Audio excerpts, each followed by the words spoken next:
Very fortunate today to have an opportunity to speak with John Sternbergh, who's an alumnus of Penn State in 1973. Right. Thanks, John. You're welcome. Thanks for our conversation today. Yeah, my pleasure. I wonder if you could start off by talking about what your life was like before you went to Penn State, and you could take us to your decision to come to Penn State. Oh, okay. What was my life like before Penn State? Well, I was a high school student, had a girlfriend, wasn't really much into academics, quite honestly. Liked to have a lot of fun. I have a twin sister who was at home with me at the time. My older sister had left home. Had quite a domineering mother. That sort of influenced some of my decisions along the way. And but yeah, it was a lot of fun. I had fun in high school, and probably a little bit too much fun. Where did you go to high school? I went to Wyomissing High School, and my decision to come to Penn State, I had applied to Penn State, and actually Penn State was sort of my stretch school. And I had applied to Shippensburg and a couple of other of the state, what they were known back then as state teachers colleges. Now they're state universities. And got accepted to the Berks campus. And so I accepted that and started school there in fall of '65. What was the Berks campus like in '65? It was quite small, and I don't know whether Penn State owned the buildings or not, but it seemed to me that they were like old factory buildings in the Wyomissing, West Reading area. And there were 2 or 3 buildings in a cluster, and it wasn't that big. It was very small. I would say that most of my classes during that first year were just in those 2 buildings. So very, very rudimentary. And what were the range of courses like in Berks campus? Well, it's a long time ago. I'm not exactly sure, but it was sort of what you would expect for freshmen. I remember taking some a chemistry lab course. I remember some liberal arts courses. I don't exactly remember which ones. Probably some introductory math, but that year is sort of a blur to me. I don't remember the exact courses. And the expectation for you was that you were going to spend 2 years at Berks campus? Well, 1 year at Berks campus and then go to the main campus? Yeah, it was sort of a little, yeah, so the expectation was that I'd spend some time there and then go to the main campus. And so as it turned out, I transferred to the main campus after back then it was a term system. It wasn't a semester system. So there were 4 equally sized terms every year: fall, winter, spring, and summer. They were each 10 weeks long. And so I spent 3 terms, or 1 full year, 1 full academic year at Berks, and then I transferred to University Park in the fall. And when we spoke earlier, you said you're majoring in engineering? I was majoring in engineering primarily because my father was an engineer, not because I wanted to be an engineer. And I really it didn't gel with me. And I wasn't, frankly, I wasn't doing that well in school at the time. I really wasn't into my studies. So a combination of that, a combination of the war and the draft, I mentioned that to you a little bit earlier, and my mother as well, who was on my case all the time to study harder and do better. And I said, I just got to get out of here. So I enlisted in the Navy without them even knowing it. I came home one day and said, I'm going to the Navy. And they pretty much freaked out. But. So you enrolled in Berks campus in 1965. Right. And then you went to the main campus. The following fall in '66. Okay, 66. Right. And then you made the decision to volunteer to enlist with the Navy. That's right. So after the winter term in '67, which ended, I think it was like March, sometime early March, I withdrew from the university and joined the Navy. Okay. I wonder if you could talk more expansively about what you were thinking at the time and making this decision to enlist. Yeah, I guess the main reason I made the decision to enlist, probably 2 reasons, but the main one was the fact that the Vietnam War was going on hot and heavy. They had announced a lottery system for the draft, and while my lottery number, as I recall, wasn't too low, meaning you'd get called quickly, it was low enough that there was some question there, and I did not want to get drafted. The main reason I didn't want to get drafted is I had a couple of high school friends who went immediately to Vietnam upon graduating from high school, and one of them was killed within a few months. I didn't want to go into the jungles of Southeast Asia. So did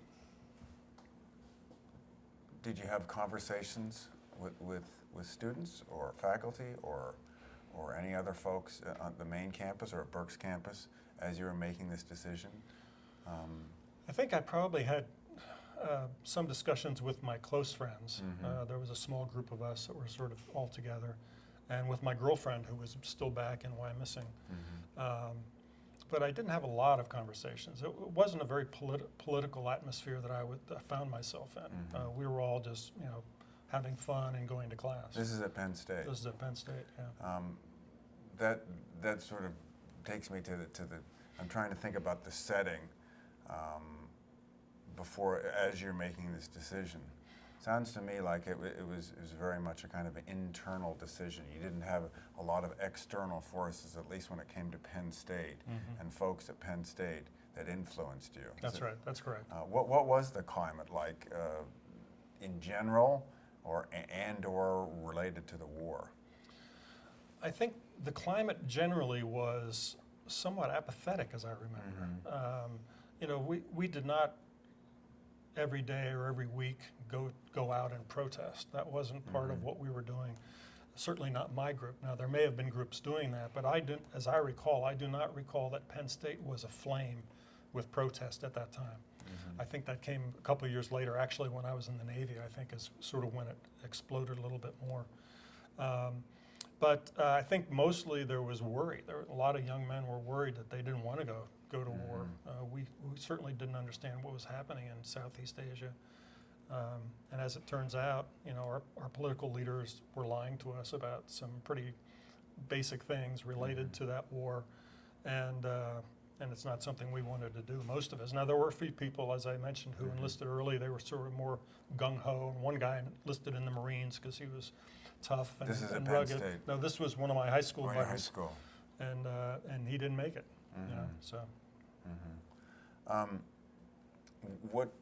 So you were at the main campus for less than a year. Yes. The fall and then fall and winter. Half of it.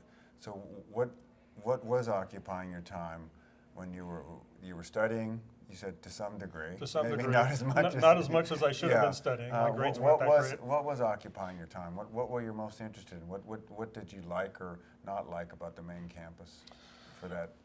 We're looking at 6, maybe 8 or 9 months. Yeah, I think I would have to say that. Of course, it was wintertime, so there wasn't a lot of outdoor activity as well. But I would have to say that even though I didn't do great at school, I did spend some time on my schoolwork. I was getting into the computer courses, a couple of early introductory computer courses, and I found them to be very interesting. And then there was the group of friends, and we just did a lot of, I wouldn't say partying, but just went out a lot together. Did you draw your friends from Berks County connections, or were you in the dormitory the first year? I was in the dormitory. It would have been your second year, but you were first year. It was my first year here at University What of Mark. dormitory were you in? I was in Hamilton Hall, which is right behind us here, in West Halls. And I think I drew upon my friends mostly from a couple of friends in classes that I attended and a couple of friends from the dormitory. I wonder if you could talk a little bit more about your time in the Navy. Sure. So talk about a rude awakening. I think that I really, I can't say that I enjoyed the Navy, but I think I did well in the Navy. And actually, that's something I think really helped me mature, and I needed maturing at that point. So I went into the Navy and quickly learned that you got to drop all these boyish things, right? You got to get serious and get down to work.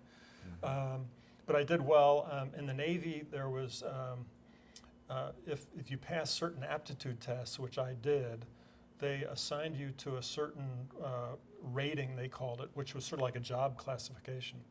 So my first rating was air traffic control. They assigned me to air traffic control, and I went to Glencoe, Georgia. That's a naval air station in Georgia that has now since been closed. And I spent probably, I'm thinking it might have been 16 weeks, give or take, going to school to learn how to be an air traffic controller. And I found out I did very well at that. And in fact, there was an exam that they gave all the students at the end of the air traffic control school. That was a federal exam that all air traffic controllers, whether military or civilian, had to pass this test before you could be an air traffic controller. And I got one of the highest grades ever recorded for that test. And so I found out I could do well. Right? I really didn't have a lot of trust in myself and my own capabilities before that. So I went into that, and I was very happy with that, and got stationed in Virginia Beach at Naval Air Station Oceana, and that was my first duty station coming out of school. And I was in there for about a year, and I was on the job training and learning actually how to control aircraft and working in the radar room and in the control tower. And then they came along with a new color blindness test that was more sensitive, and they washed me out of that because I'm slightly red-green colorblind, and I had never known that before. Wow. So they sent me to another Class A school, which was another for a different rating, and this was weather forecasting school. And so I went to Lakehurst, New Jersey, for again probably another 16 weeks for school, and did quite well at that. And the way the Class A schools worked back then is, let's say you had 25 people in your class. I'm just guessing. If there were 25 people, the person who graduated at the top of the class. Well, let me go back. So there are 25 people in the school, and then towards graduation, when you're about to graduate, they get what they call billets, and these are assignments. So 25 billets come in for 25 people, and those 25 people are going to fill those billets no matter where they are. They could be aboard ship, they could be in Iceland, they could be in Southeast Asia, they could be anywhere. And so, but the first person, the highest ranking academic student in the class, got first choice, and the second highest academic got second choice. And so in both of those situations, I was able to choose my own duty station, basically. And where did you go for the So- weather forecasting? Yeah. So I went for weather forecasting. I went to Roosevelt Roads, Puerto Rico, and spent the rest of my enlistment there. So I went into the Navy in March of '67, and came out about a little less than 4 years later in January of '71, I guess it was. That's a long stint. It was a long stint. Could it have been shorter? At that time, no. If you wanted to avoid the draft, you had to enlist for 4 years. Since then, you might be able to enlist for a shorter period of time, but back then, the minimum enlistment was 4 years. So, to what degree, if at all, did the war in Vietnam encroach or influence this environment that you were in? The environment you described sounds like it's very academic, a lot of training. To what degree did you see the war in Vietnam encroaching? Well, I didn't, actually, not very much, because as I said before, I was stationed in Virginia Beach, Virginia for a good bit of my time as an air traffic controller, and then I was stationed in Puerto Rico, and those are two pretty much vacation spots, if you want to think of it that way, and quite far removed from Southeast Asia. So occasionally we would have a ship come in. I'm thinking now Roosevelt Roads in Puerto Rico. We'd have a ship come into the harbor, and some of the guys would get off, and we'd hear some stories about it. But on a day-to-day basis, we were quite removed from the war. I remember one thing fairly clearly is that I used to work the teletype machines during my duty shift at the weather office, and I would go into the teletype machines every 30 minutes or so, and I would rip off the latest information that came through. And this one story came through about a shooting at Kent State University, and that was the talk of the weather office for several days as we were all thinking about that and trying to figure out what the heck was going on, because we were sort of out of it. You know, the war was raging in Southeast Asia, but I was on this little naval base in Puerto Rico, and America was sort of blowing up, in a sense. Surprising, in a way. Yeah. When you think about this environment, you went from one academic environment to in some ways cloistered environment as well. Yeah.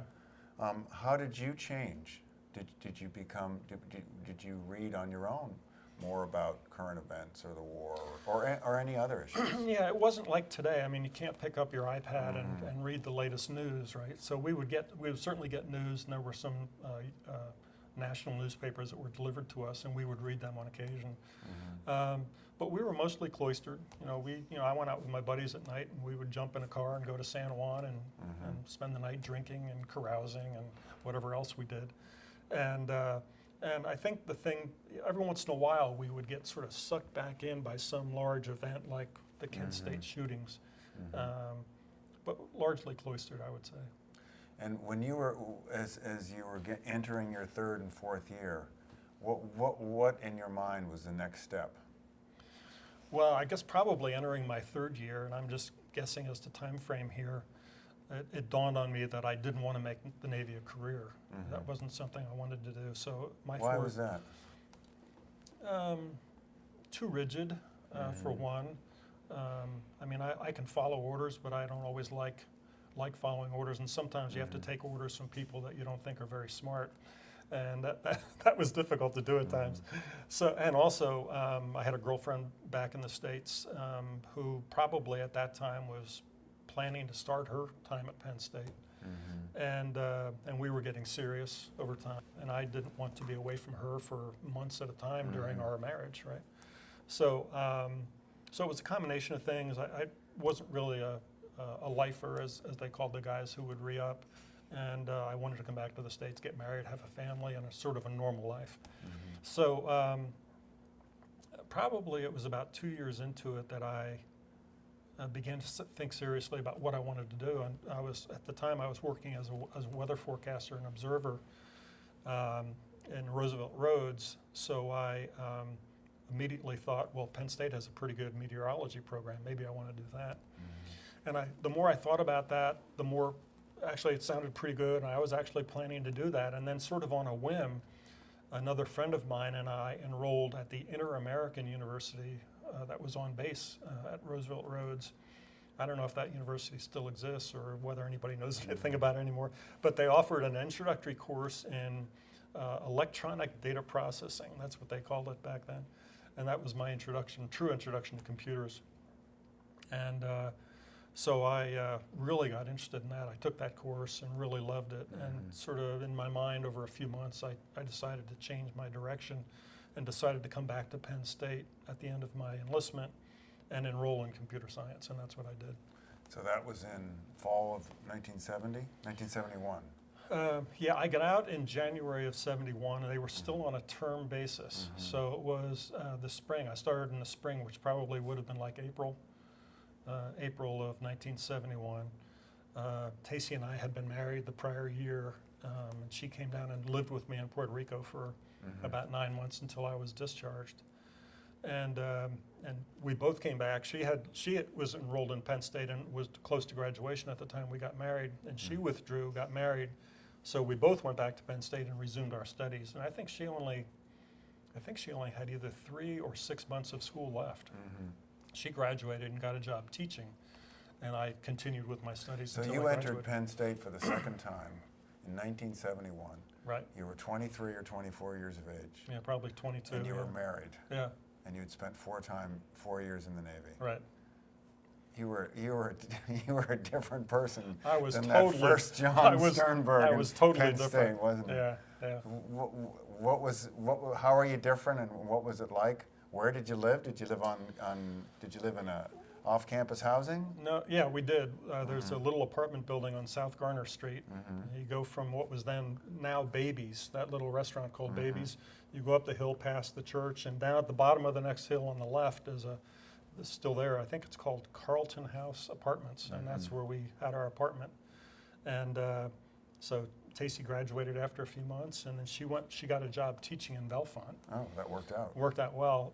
As it turns out, one of her father's best friend was superintendent of one of the local school districts, not Bellefonte or State College, and he basically got her a job in Bellefonte. So we lucked out with that. And so Tacey taught while I finished school. So what was the second iteration of Penn State Much like different. compared to the first iteration? Night and day. I was really serious. I mean, I had seen how the enlisted guys lived and how the officers lived, right? And I knew that getting a degree at Penn State would make me sort of a civilian officer. I would be able to get a better job and better salary and all that. So I worked hard at it, and I love computers. And even today, I still love computer technology. I fiddle with it all the time. But yeah, I did very well. I can't remember what my grade point average was when I left the first time, but it was pretty bad. And for my last couple of years, it was virtually straight A's with an occasional B. So I was really motivated, not only by the need to get a degree, but I was also motivated because I liked the subject matter. So. Computer science, at at this point is pretty fresh and new as a Yeah. field of study. Yes. What was it like at Penn State when you were there? It was really fun. I would say there were a few courses that didn't hold my attention, but for the most part, it was a lot of fun. And the classmates that I had were also equally motivated and interested in it. We had some excellent professors. I can't remember all their names, but I think I mentioned you earlier. One guy in particular, his name was John Massey, and I believe he was a teaching assistant when I first took my first course with him. And by the time I graduated, I was doing level 400 special projects courses with him. And I believe at that point he was an assistant professor, and he went on to become a full professor, as I remember. So that was a lot of fun. It was exciting. It was new. It was cutting edge technology. It was a very practical curriculum, a little bit of theory thrown in, but it was mostly practical. And it really, I used to tell people early in my career that Penn State did a great job preparing me for a job, because I had so much hands-on experience with programming and designing and debugging software and implementing and all the things you need to know how to do when you go to school. Did you have to take a range of courses otherwise? Yes. Largely, I remember taking speech class and psychology and history class. Can't remember which history class it was. So yes, it was largely science and computer engineering, as they called it back then.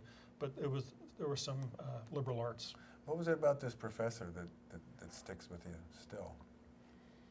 Well, I'm sorry, what's the gentleman's name? John Massey. Massey. I believe he still lives in California at this point. He was amazing. He was absolutely brilliant, just brilliant, and he was a good teacher.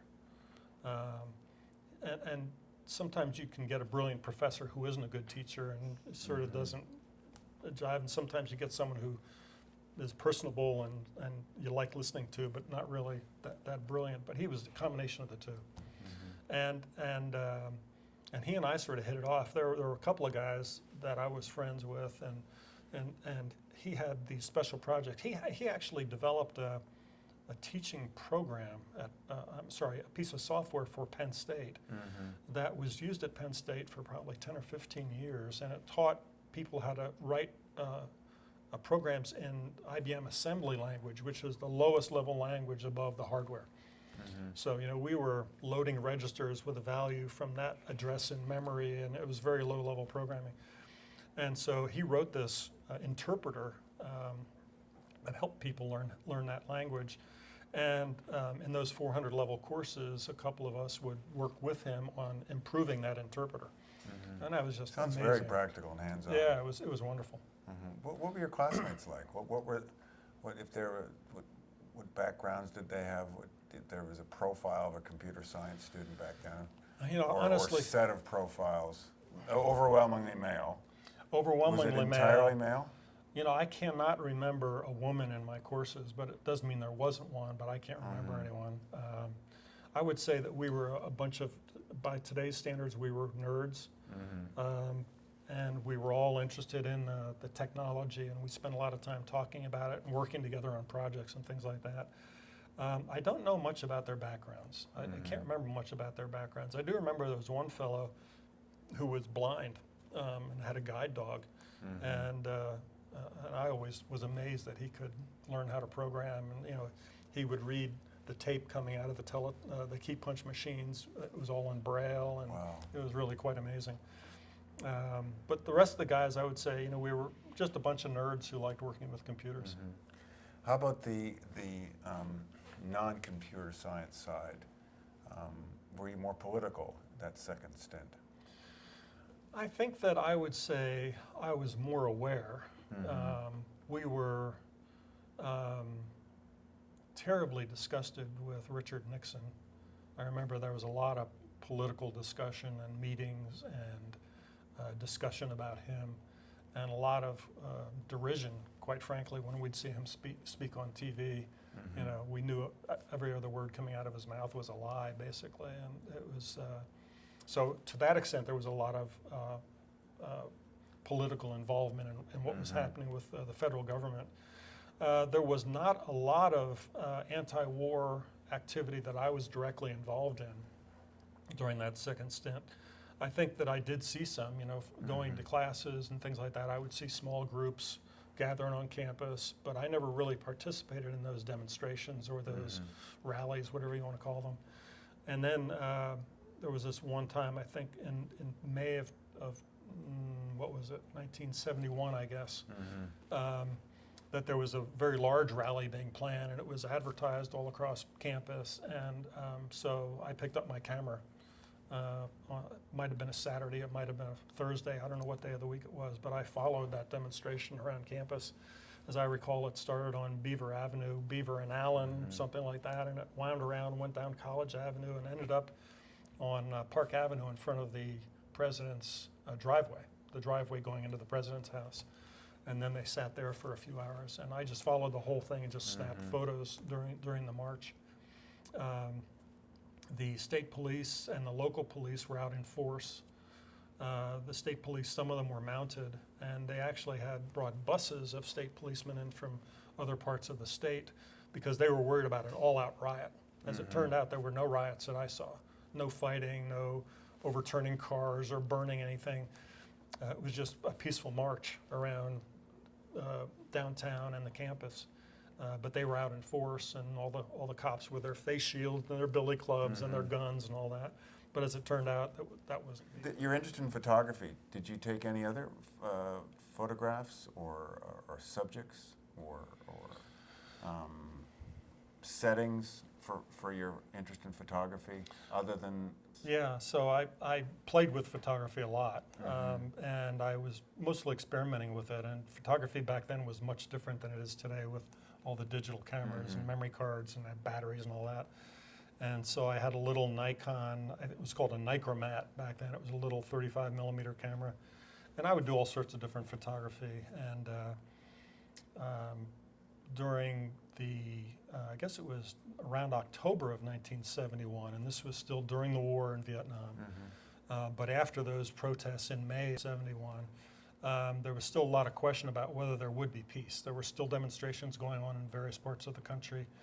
And so I carved a pumpkin at home. I just bought a pumpkin, or my wife and I bought a pumpkin, and I carved it. And the eyes were peace symbols, and the nose was a question mark. And strangely, and I often wonder why I did this, it was a normal smiling pumpkin face. I'm not sure whether it should have been smiling or not. But I took that, I liked the photo. So I carved the pumpkin, I put a candle in it, turned out all the lights at night. And so took this, basically a silhouette photo, and all you can see are the eyes, the nose, and the mouth. And I submitted that to the Collegian and said, if you guys want to publish this for Halloween, feel free. And they did. They put it on the front page. So, and I think I'll be happy to send you a copy of that if I can find it on my computer. And I asked you this question before, what's the message here? Is the message one of indecision, or is it more political? The message. It was not the image that you've created and photographed. Well, certainly I was not, as I said before, I wasn't all that political. But there were there was a growing sense that this war was wrong, and that we shouldn't be in Southeast Asia. And so, but there was still a lot of question: were we going to get out of Vietnam? At that point, we didn't know. So it was more of a question, really, that I was trying to ask with this image, and so they published it, and I knew a fair number of people on campus. I mean, this is a big place, maybe 50 or 100 people were my group of people that I knew, something like that. And no one ever mentioned a thing about it. Maybe they saw the photo and didn't see the John Sternbergh caption on it, but no one said anything about it, which was sort of interesting. But that was my claim to fame. That was my only photo that's ever been published. That's not entirely true. I did get one wildlife photo published in a children's magazine. So you graduated from Penn State in '73. Right. Okay. And then where did you go from there? So with the fantastic education in computer science, I went to Burroughs Corporation in Paoli, Pennsylvania. And I worked at Burroughs for, I'm thinking it was about maybe 2.5 years. And I was working with a group of engineers that were building a supercomputer for the Army. And the supercomputer was really, the intended use was as an anti-ballistic missile guidance system. So a ballistic missile is coming in from presumably Russia or something like that.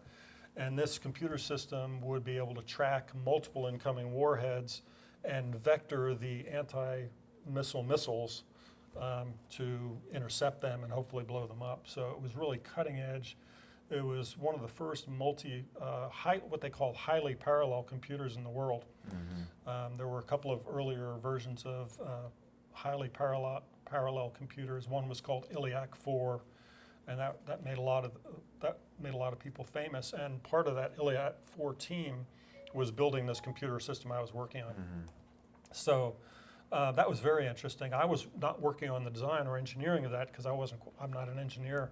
So I worked on an ancillary computer system that was attached to this new computer and wrote diagnostic software. So we would probe the new computer they were building and test it and find out whether the hardware was working as advertised. So I did that for a couple of years. At the completion of the build of that new computer system, they transferred the program to an Army base in Huntsville, Alabama. At the time, my wife and I were living in Valley Forge, Pennsylvania, and we didn't want to go to Alabama. So I left that job and found a job across the street with a company called Shared Medical Systems, which was an up-and-coming, high-flying kind of a darling company, a darling of Wall Street company at that point. It was very fast-growing. And I got to work on IBM computers there, which I had not been able to do at Burroughs. We just worked on Burroughs computers. And then you moved from there to work for Blue Cross? No, actually, I stayed at North Carolina. I ended up in Blue Cross of North Carolina, but I worked at Shared Medical for about 16 years and was a programmer for the first 3 or 4 years, and then got into management, worked my way up management. And then I went to a couple of other companies. I actually did a 2-year stint at a computer consulting company, a national consulting company, and my wife and I moved to Michigan for a couple of years while I ran, during part of my stint, I ran that office, the consulting office out of Ann Arbor, Michigan. And then 2001 happened and the economy just imploded. And while I was working for the consulting company, I met the people at Blue Cross and Blue Shield of North Carolina. So when things were getting a little desperate and I was having trouble keeping our people busy in the upper Midwest, I called the people I knew at Blue Cross of North Carolina and said, I'd like to come down and tell you about our company and try to sell you some services. Can I come down and see you? And one of the guys said, yes, you can come down, but I want it to be an interview. I want you to join our company. So I went down there, he interviewed me, he hired me. And so we moved to North Carolina at that time, and I worked at Blue Cross as their chief information officer for about 7 years, and then I retired. So if you were to characterize the arc of your career, how much of the latter parts of your career was computer science, and how much of it was other tasks or other responsibilities? I'd say 1% computer science and 99% management. I was running a department of 550 people and a budget of $125, $150 million a year, and it was mostly managed. Now, I had to understand technology in order to do that job well, but it was all management at that point. There was no programming involved or nothing technical. I had to know enough about technology that I could ask the right questions when people came to me with proposals or ideas or those kinds of things. In our conversation prior to this interview, you told me that you've had some contacts with the computer science department at Penn State over the years. And I recall you said you were on an advisory board for the IT, for some of the changes in IT, the reconstituting of IT at Penn State. Yeah, so... I wonder if you could talk about that a little bit. Sure. So Penn State has a Department of Computer Science. And I'm not 100% sure, but some of the discussions I've had with people lead me to believe that has become a little bit more theoretical than practical since I was here, 40, 50 years ago, however long ago. 50 years ago, isn't that? That's hard to believe. So, so there's a Department of Computer Science, and it's still a very highly well-recognized and well-thought-of program.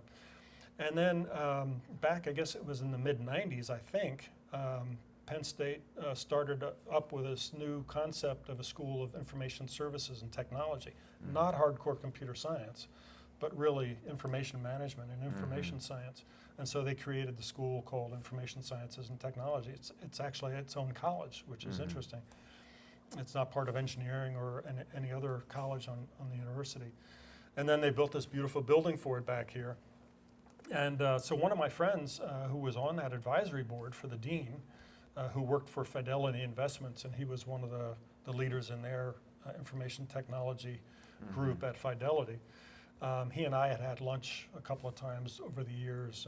He was at Fidelity, I was at Blue Cross, and our paths crossed. And he said, and he knew I was very interested in Penn State, and he's a Penn State grad too. So he invited me up, and I met some of the folks on the advisory board, and they invited me to join them. So it was an advisory board to the dean. There wasn't really much teeth to it, but the dean would get us together 2 or 3 times a year, and we would talk about what's happening, what are the needs. He would share his vision for where the college was going, and we would give him feedback. Do you remember particular points of input that you felt strongly about? I was probably giving a lot more input than this, but one thing I remember specifically is just I and some of the other members of the group kept encouraging the dean to more rapidly expand the school because get more students and more graduates, because there is an incredible need for people to be able to bridge the gap from technology into business speak. And that's the sweet spot of IST. There's some hardcore technology experience there too, but project management and business analysis and testing methodologies and all these very practical things that are crucial to implementing systems at large companies, large and small companies. So we kept encouraging him to get more graduates. We thought the need was there, both in Pennsylvania and beyond. Have you kept up with the school in the last couple of years? I haven't really. I've sort of lost touch with them. Life happens, and grandchildren are born, and things happen. So I haven't really kept up with it very much. I wonder if you were fortunate enough or I was fortunate enough to have you in the first time I taught the Penn State history course. So what I thought you could perhaps do near closing our interview is talk about the Penn State of today. You had hopefully the good fortune of being in a classroom 3 times a week, 2 times a week with undergraduates. You visit the campus a lot. What's the Penn State of today like, and how does it compare and contrast perhaps with the Penn State of your undergraduate days? Yeah, I don't, from an outsider's perspective, because I'm certainly not an insider here, I loved your course, and I've sat in on a couple of other courses. There was an astronomy course last year that I sat in on a few of their classes.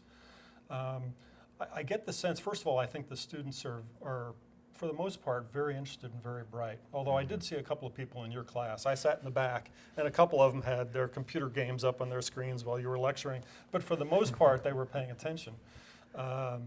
And the same thing in the astronomy course. There were a few people who were, and it was a much larger lecture. I don't know how many people were there. It was probably 100 or 150 people in that course.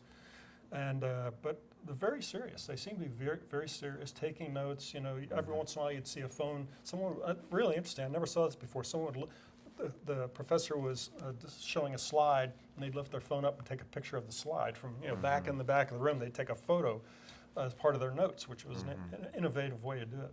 Yeah. But I think Penn State, it's certainly bigger than when I was here. It's more modern.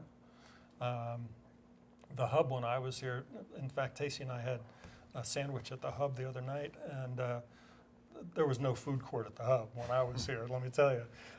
You were lucky if the vending machine worked. And so it's quite a bit different. I think what I remember are just scurrying from class and through the cold and the snow lots of time. And I don't know much about the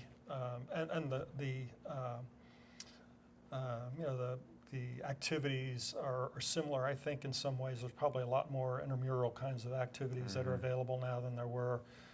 The social activities are probably very similar, would be my guess, although I have no experience with today's social.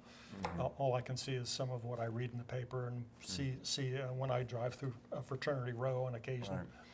But I think Penn State is sort of largely the same. I don't see it being hugely different, more modern, bigger, but still you've got a really engaged group of young people that are trying to learn, I think. So you said early in the interview, it's 50 years away from your time at Penn State. Right. It's amazing. So how do you process that with the benefit of hindsight and memory? What was the Penn State undergraduate days like? 50 years ago. Yeah. Or you're processing it now and looking I'm back processing, and thinking looking back about it. Yeah. And what are the things that stick with you? The handful of descriptors or adjectives that stick with you the most? Yeah, I guess I would say fun, but it wasn't all fun and games. But it was a fun place to be. It was an exciting place to be, and I'm thinking now mostly to my second stint here. You know, as I said before, I really loved computer science. I had a good group of friends. I was married, had a wonderful wife, still married to the same wonderful wife. So I would say that it was fun. It was serious. It was mostly, for me, it was apolitical. I think I hit my microphone there. I'm sorry about that. The only thing I guess I wish I had done differently at Penn State is I wish I had taken advantage of more of the social and sports activities. You know, I only went to like one football game when I was a student here. I remember spending weekends in some of the classroom buildings. I would find an empty room in one of the classrooms, and I would just do math problems around the room on the whiteboards or chalkboards or whatever they were back then. And I wasn't going to football games. And I wish I had taken advantage of more of that. I enjoy football more now than I did back then. But it was a great place then. I think it's a great place now. Well, thanks for the time, John. You're I welcome. enjoyed talking to you. I enjoyed it too. Thanks again. Thanks, Mike.